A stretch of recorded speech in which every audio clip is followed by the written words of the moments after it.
Facebook on the defensive this morning with a direct denial that its trending topics are politically biased. An anonymous former employee first made this allegation, saying he saw Facebook editors suppress conservative-leaning stories. Now, Facebook admits the list is filtered, but only to a point. Joining us to discuss is senior media correspondent, host of CNN's Reliable Sources, Brian Stelter. Brian, what's going on here?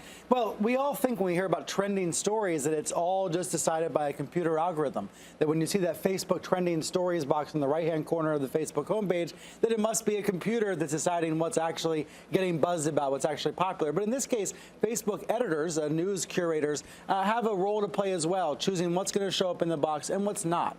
And there's good reasons for that. You know, they take out spam and scams and hoaxes.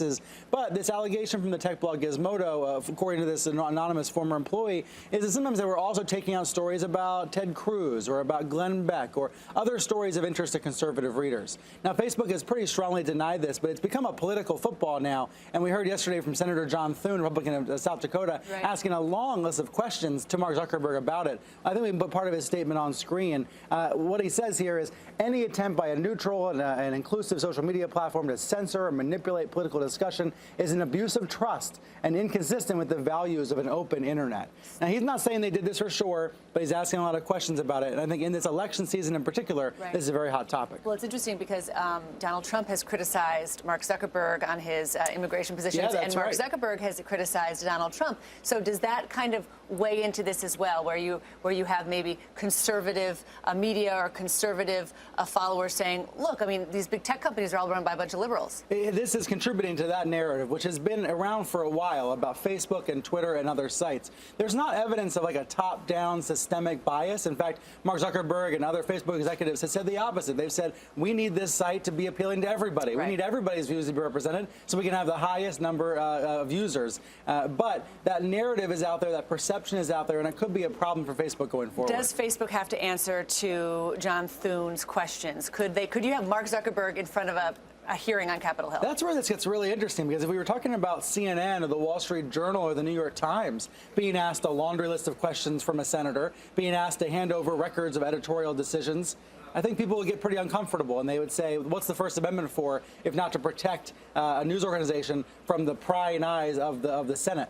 However, Facebook is in this strange space, and we don't know what it is exactly. It started as a way for kids at Harvard to connect. Now, though, it's one of the biggest publishers in the whole world. It's the way a lot of us get our news. And so does it have those protections or not? I think it probably does, or they would say it does. But Facebook also says it's going to cooperate. It wants to help explain this. I think it's also fascinating, the human hand. You use the verb curate. You know, the human hands behind, the human brains behind an algorithm that affects what so many people see and read. And ultimately, the news feed is incredibly powerful. You know, 1 billion people see it all the time. Whenever I open up Facebook on my phone, I'm seeing that news feed. And what I see is dependent on what this algorithm thinks I'm going to be interested in. Sometimes that might mean liberal stories. Sometimes that might mean conservative stories. There's no evidence that Facebook is messing with that in any way. But I think what's happening here is there's just a lot of curiosity about what Facebook does. There's so little that's known about how it does what it does. And a story like this reminds us that it's sort of a black box, that Facebook is more opaque than we might realize. And because it's so powerful, there's a lot of responsibility that comes with it. All right, Brian Stelter, so nice to see you this morning. Thanks for getting up early for us. Let's